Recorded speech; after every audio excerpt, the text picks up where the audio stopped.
Donc c'est parti quand tu veux, tu peux regarder Pierre. Bonjour à tous, je voudrais vous présenter le dossier des écritures de l'homosexualité, un dossier publié chez Zone Critique qui appartient au dossier du dimanche, qui prend la suite du dossier consacré au pastiche en 2021 et qui précède un dossier consacré aux écritures du corps féminin pour le second semestre 2022.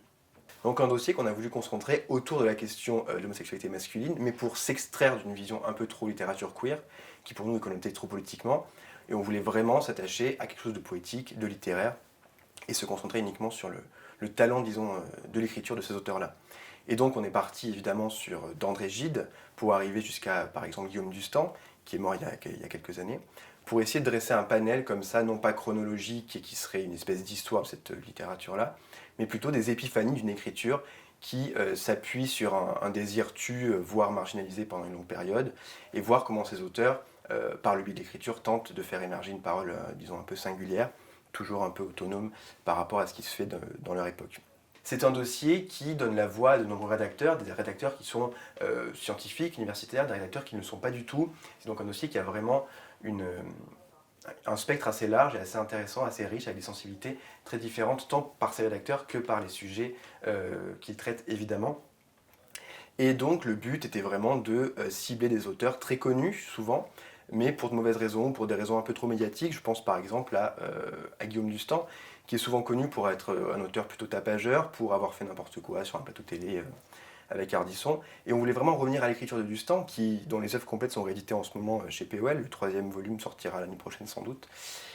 pour montrer ce qui se joue dans l'écriture plus que dans la figure médiatique, et comment s'élabore une singularité dans la pensée de Dustan. On est remonté aussi très très loin avec la figure d'André Gide, avec un article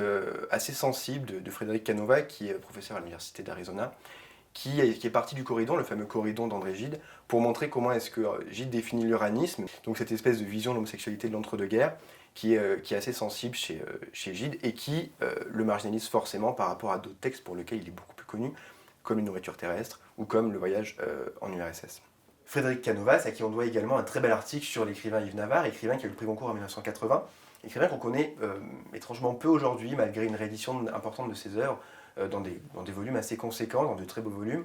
Et Yves Navarre, qui a une actualité assez riche, à la fois sur le plan universitaire et à la fois sur le plan culturel, puisque notamment une exposition débute à Paris en juin sur cet écrivain-là.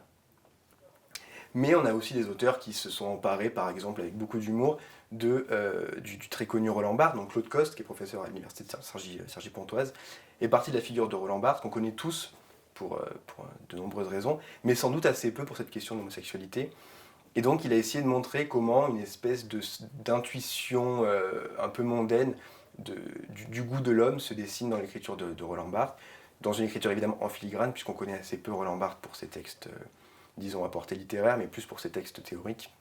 voire pour ces fameux fragments, évidemment. À côté de ces deux grandes figures d'universitaires, on trouve également des figures qui sont des figures beaucoup moins académiques, tout aussi exigeantes pour autant, évidemment, et je pense notamment à l'écrivain Patrick Autréault, qui nous a à la fois proposé un texte sur Jean Genet, un texte très sensible et poétique, paru dans une revue précédemment, mais également qui a écrit en exclusivité pour Zone Critique un texte sur Denis Belloc, donc auteur invisibilisé, mais qui est à nouveau édité, notamment au Chemin de Fer, aux éditions du Chemin de Fer.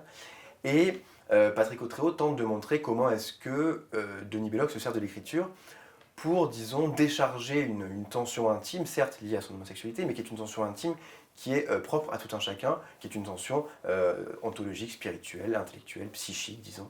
qui est donc commune à tous et qui nous montre que l'écriture est avant tout l'affaire de tous, et à la fois une affaire évidemment bien individuelle et intime.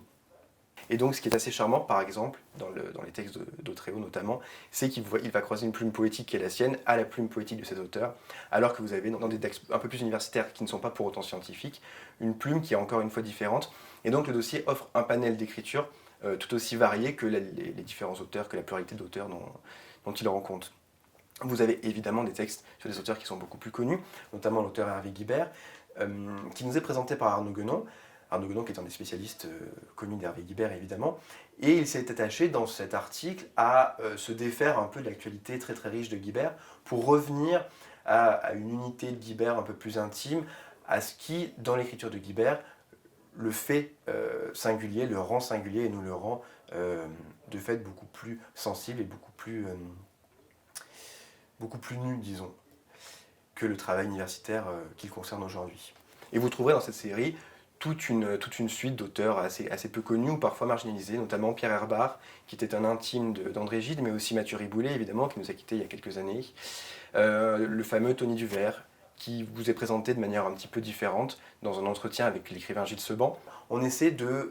disons, retirer toute l'aura négative autour de cette figure pour revenir à ce qui fait la spécificité de l'écriture de Duvert, et notamment parfois, de manière assez